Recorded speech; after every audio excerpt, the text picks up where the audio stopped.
Hey everyone, what is going on? New lightsaber giveaway in today's video. This one will be announced on January 1st, 2018 to start off the new year right. All you have to do is comment below which lightsaber you want, and if you're looking closely, that's right, Black Series Hasbro has added the Obi-Wan Kenobi lightsaber, so that is now an option for you guys. I'm sure it will be very epic to hold.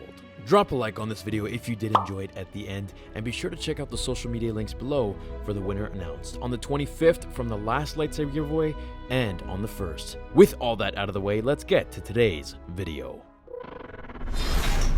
We would be honored if you would join us. Hey guys, once again, spoilers here, so if you haven't seen The Last Jedi, you know what to do. I think it's necessary to cover more of why Luke killed himself instead of worrying about what his role could be later on in the films. Let's talk about that scene, shall we? So he lands on Crate, gets killed by Kylo, symbolized by the red salt swipe under Kylo's feet after the finishing strike. Then we see he's still there, as he turns to face his nephew, when Kylo prods his lightsaber further, and we see he's just a hologram, so to speak, a projection of his real self. Now, without going into detail about just how he dodged every attack Kylo threw at him, showcasing how much of a grandmaster he is compared to his nephew, which was epic to see, he vanishes just as he says, "See you around, kid," which is a nod to Han Solo. We then see Luke levitating above his meditation rock and plummets backwards, landing in exhaustion. When his hands clenched the boulder, he floated above to look at something in the sunset. Now, I should mention in this scene, I thought he saw Obi-Wan or Anakin, which honestly would have let me be at peace with this ending. However, the way they just ended it with another literal cliffhanger, so to speak, for the next 2 years just makes me kind of annoyed and wanting more, which I suppose is their purpose. Why did Luke kill himself? Well, he didn't actually. Let me explain. The entire movie is surrounded by the new ideology of what Palpatine said in Revenge of the Sith. That if you're to understand a great mystery, one must study all its aspects, not just the dogmatic, narrow view of the Jedi. If you wish to become a complete and wise leader, you must embrace a larger view of the Force, which is what Luke has done in every way he could. He became a Grand Master after Return of the Jedi. He searched the galaxy for lost relics and the ancient Jedi texts. He lost everything and then found Ahch-To to further study what he felt would help him accomplish his journey of embracing a larger view of the Force. I'm still tied to the belief that Snoke is related to the Prime Jedi, or is the Prime Jedi himself, which is how he controlled Ben from such a young age. If you notice in the film, we keep hovering around the circular emblem of the Prime Jedi, constantly. It's always in view whenever they speak, albeit blurred and slightly in the background, but it's always in plain sight. Nothing is a coincidence in Star Wars. For example, hyperspace tracking is a new thing in The Last Jedi. However, in Rogue One, we see the Emperor was already working on it. Luke had reached every avenue he could, the dark, the light, speaking with the Force ghosts, reading from the ancient Jedi texts. The only thing left for him to do was to become one with the Force itself, to go through the entire spectrum of the Force. As Obi-Wan says to Vader, "If you strike me down, I shall become more powerful than you can possibly imagine." And when Kylo strikes Luke, he says, "If you strike me down in anger, I'll always be with you."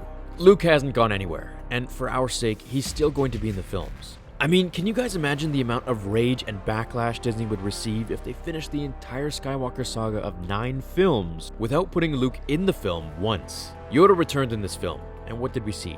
He had powers that we didn't even know a Force user could have. And at certain angles, it literally looked as if he had no blue aura, like he was alive when he stood next to Luke. Luke's Force projection, which was manipulated by the Force itself, was able to touch Leia on the head, kiss her on the forehead, and hand her Han's dice. Yoda's powers were unimaginable. Being able to control the lightning in the sky and pinpoint it to the Force tree at will was an ability we never saw before. I mean, even Palpatine himself couldn't control the weather. Force ghosts are literally like gods now at this point, more powerful than what the organic body can do, which is so limited compared to the next level. Now, for those of you who will see the film or will see it again, when Luke dies, pay attention to a glimpse of a rainbow in the corner of the sky. A rainbow, in some religions, in Buddhism mainly, symbolizes enlightenment, to have gone to the maximum level of understanding and mental consciousness, and hence, Luke's tears as he looked into the twin suns, possibly seeing something that would be revealed in Episode 9. Something we'll have to wait 2 years for. Becoming one with the Force is a pathway to greater knowledge, to visit all aspects of the Force by becoming one with the Force itself. Now let's touch on something briefly in this video as well. Snoke. Snoke is in the same realm Luke is. He doesn't have Sith eyes. He is not a Sith. Therefore, the ability for him to transfer his essence into the Force itself is just as much as Luke's, if not more. That means we could have a very big showdown in Episode 9. Kylo and Rey on the ground, and Snoke and Luke using powers of the Force that we've never seen before or thought possible. Luke is not gone. If anything, he's just begun, and now can fully explore his potential in the Force with all the Force ghosts he's about to encounter and learn from.